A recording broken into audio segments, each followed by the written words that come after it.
Minister, Irish Water were allocated a fund for the Greater Dublin Drainage Project, 410 million, and the Water Supply Project, 294 million. The funding for these two projects was ring-fenced for the duration of the RC3, to Irish Water could not access the fund for diversion of projects. Irish Water is now proposing that the ring-fence funding could now be used for broadly across the portfolio to absorb the impact of inflationary pressure. Given that the money will not be utilised for the Greater Dublin drainage or the water supply project within the RC period of the originally intended. Minister, rural areas, 410 million for the Greater Dublin drainage and 294 million for the waters project, which is to bring the water from the Shannon Estuary to Dublin. Okay. How many sewerage systems in the counties could be upgraded with this money? How many? Skeeton is waiting for 36 years now to be upgraded, and there's water going in to the Shannon. Drumculloher did a deal, and the reports are showing that the government are the biggest polluters through their local authorities in the country. Not the farmers, not anyone. The local authorities are the biggest polluters.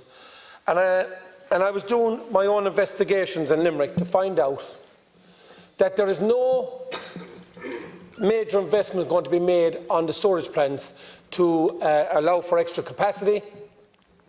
They are now going to only allow for the upgrade of the existing capacity of storage systems.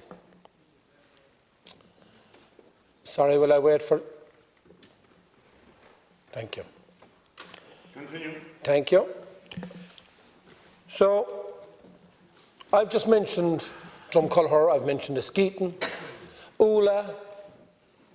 I'll go around the county with you and I'll show you that where the local authority are polluting. What that means is that I can't build houses in these areas for people to return home because there's no infrastructure. The money that you're allocating for the likes of the Dublin area could be redeployed into all the counties, and I've heard other speakers saying this, and all these towns and villages could be upgraded. But we're making 704 million allocated for Dublin.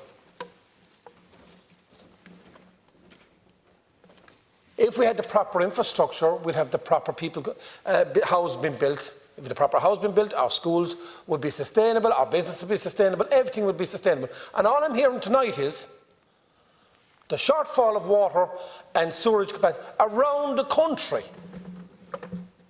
And they're looking for funding to fix their sewerage system, fix their water system, to give them adequate water supply. And all you're telling us is that we will upgrade the existing systems with no capacity, and that they're telling us that they don't have the money to do anything else. Croom are waiting for a water supply to build 100 houses. 8 months ago here we had an Irish Water Committee. They guaranteed me we'd have a letter so the contractor could get those houses built. That letter is only coming this week.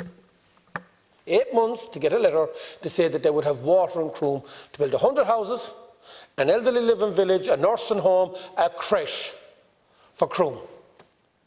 Held up for 12 months for a letter to say there would be adequate water in Croom.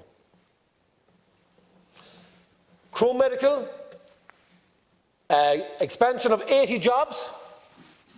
Their biggest concern is to how do they get people into these jobs, because the lack of housing in the area.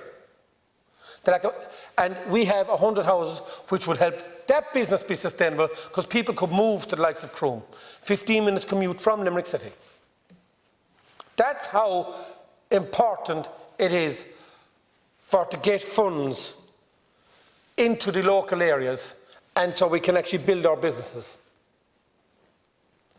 Everyone in the rural area are paying the most in transport costs because there's no industry within their own area because of the lack of infrastructure. And if COVID has taught us anything, it will have taught us that these people are the one people that actually kept food on our tables in our areas through our farming sectors. And some of these farmers could not get adequate water even for the cattle that they were trying to feed because of the lack of infrastructure. But it was okay for you to try and allocate 704 million to go to bring water to Dublin from the Shannon. Is there any other county in Ireland bar Dublin? Are the people as important in every other county in this country as Dublin? The problem here is you've overpopulated Dublin to where it's now is bursting at the seams. And the grandparents and the parents and the children have no hope of any of their children returning because it is at capacity. Common sense is put in the infrastructure in the other areas and deploy people back out into the country where we belong, where we can actually create employment ourselves if we had the basic infrastructure of water and storage. A basic need, it's not a lot we're asking for, a basic need. Instead, when you come to Dublin, and I was actually here last Monday morning, and I came into Dublin, and I coming in by Kildare at actually about 5:30 in the morning. And the traffic on the road trying to get into Dublin was absolutely unbelievable. I couldn't believe it. At 5:30 in the morning of a Monday morning, I was going to a medical appointment with my son. And I said, where are all the cars at 5:30 in the morning going? Because the factories and things have changed their hours around. They've asked the staff to come in at 6 in the morning to 2 instead of 8 to 4 because the congestion in Dublin. If any of us leave here after 4 o'clock here to try and head home, you might as well sit here until 7:30 to get out of here. And the same problem if you're trying to get in. That speaks for itself. Dublin is at bursting point. The infrastructure in Dublin is at bursting point.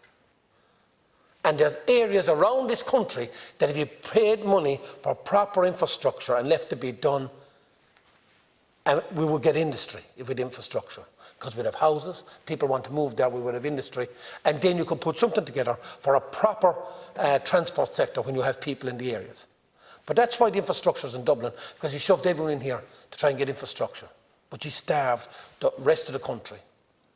If you believe in the rest of the country and put back out the infrastructure there, the country will actually supply for you what you need. And that's common sense. That's representation. That's looking outside the fold. And that's looking at everything that we see. And Minister Eamon Ryan was there a while ago and we were talking about ESB costs, transport costs. A lot of them don't apply to here because they don't have them. They have the ESB cost, but they don't have all the other associated costs that we have to deal with. And when the lights go out, if they do go out this year, it will be the fault of forward planning. And first you put infrastructure in, like I said to him tonight, and then you can then build for the future. If you invest money now in rural areas, we will have infrastructure. But we have to make sure that Irish Water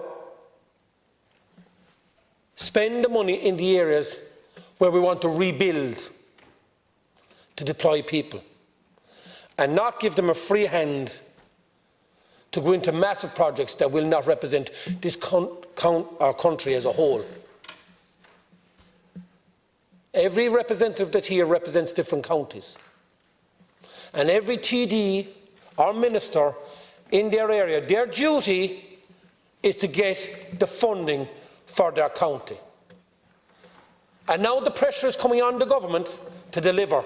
And the ministers in each county, like my own in Limerick, Junior Minister Collins and Junior Minister Donovan are now bringing down the ministers to open up everything and let's start spending a few pounds.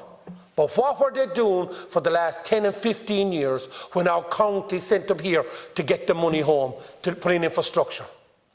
What did they do?